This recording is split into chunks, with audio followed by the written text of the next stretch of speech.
Rental tax ban. Coming in 2025, what you need to know. Are you ready for January 1st, 2025? What you need to know about the rental tax ban. In 2023, Arizona passed a law that abolished rental tax opens in a new tab. The law is not set to take place until January 1st, 2025, to allow cities and towns to adjust to the loss of income.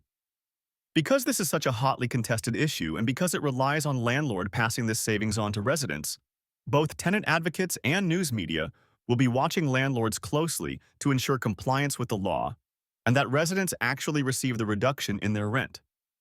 Here are the things you need to know. This doesn't take effect until January 1st, 2025. However, you must plan now and stop all rental tax on that date. On January 1st, 2025, landlords are prohibited from charging the rental tax. In other words, landlords should actually decrease the amount they are charging residents at that time. The law creates a basis for a tenant to sue over the tax amount if it's still being collected by the landlord. This was a contested issue, and there will be people searching for landlords that do not pass along these savings. Not only will you get sued, potentially in a class action, you will end up in the news. Further, as you can see from the story below, you may get sued by the Attorney General as well. It's not just the tax on rent that is decreased. All previous charges that had taxes on them should also be decreased.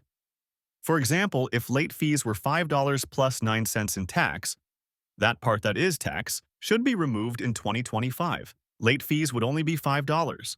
For all new residential leases starting on January 1st, 2025 or later, the lease should not include rental taxes.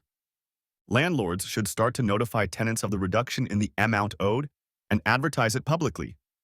This should be promoted as a good thing for residents. Under ARS 33-1314, a landlord is required to serve a formal, legal 30-day notice to change the tax rate. When you are increasing the tax, you absolutely have to do so. However, since you are abolishing the tax, pursuant to state law, and because the tenant is saving money, it's not clear whether a formal 30-day notice is required, or you can simply send notices via community communications and via email. It's unclear what damage a tenant would have if no formal notice is sent. This ban does not apply to commercial rentals, meaning cities can charge a rental tax. This ban does not apply to healthcare facilities, long-term care facilities, or hotel, motel, or other transient lodging business. ADOH has already come out and said this only applies to long-term residential dwellings. Therefore, short-term rentals will still have to pay the applicable tax. You must know this if you operate a hybrid model and must tax accordingly. This elimination of rental tax will cost the cities a lot of money, and there was a lot of press about how landlords are not going to change and we're just going to keep the extra funds. It is critically important that this not happen. Landlords must be compliant starting on January 1st, 2025. All residents should see a decrease in their rent and related charges when the tax is stopped. If you do not separately line item this tax on monthly rental statements, you may need to consult your tax accountant to determine what impact, if any, this may have on the billings to the tenants.